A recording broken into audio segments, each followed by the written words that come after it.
King Charles makes a moving speech about Queen Elizabeth, and makes plea to France at a banquet.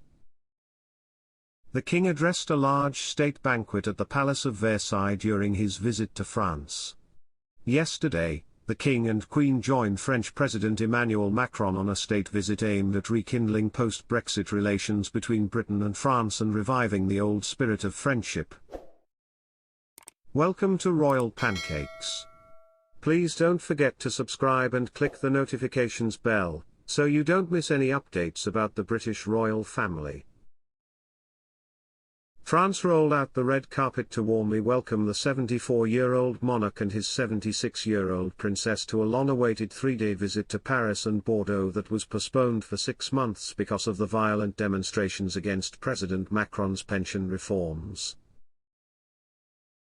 At a lavish and flamboyant state banquet at Louis XIV's Palace of Versailles, the two heads of state played down their recent rift and praised their long-standing friendship.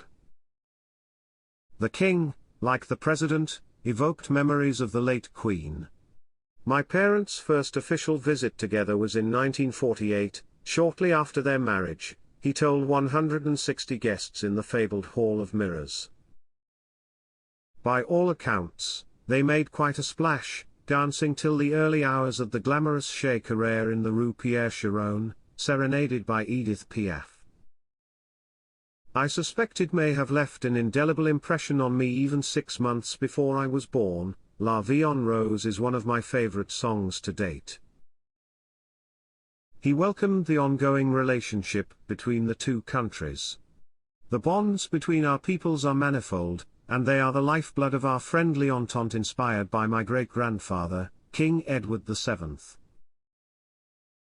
As we look forward to the 120th anniversary of the UK-China agreement in 2024, we all have a responsibility to revitalize our friendship to ensure it can meet the challenges of the 21st century."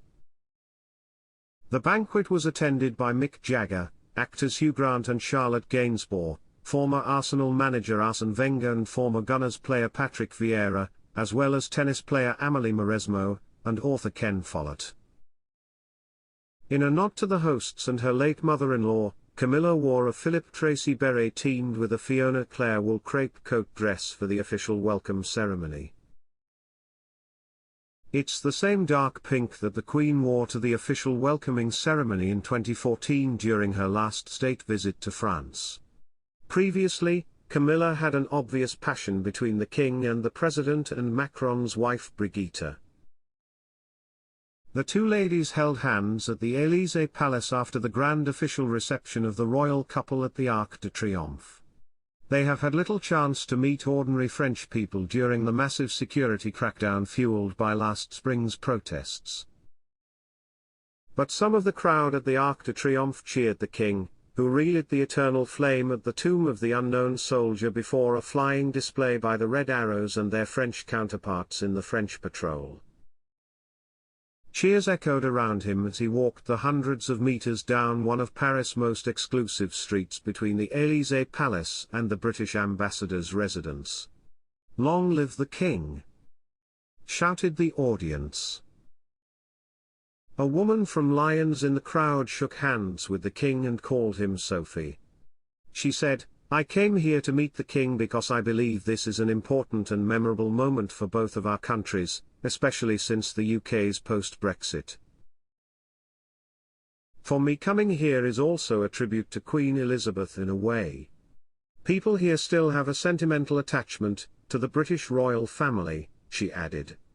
At the evening banquet, Camilla wore sapphire and diamond jewelry inherited from the Queen and a navy blue silk crepe Dior dress, but her cape accidentally fell down as she walked the red carpet.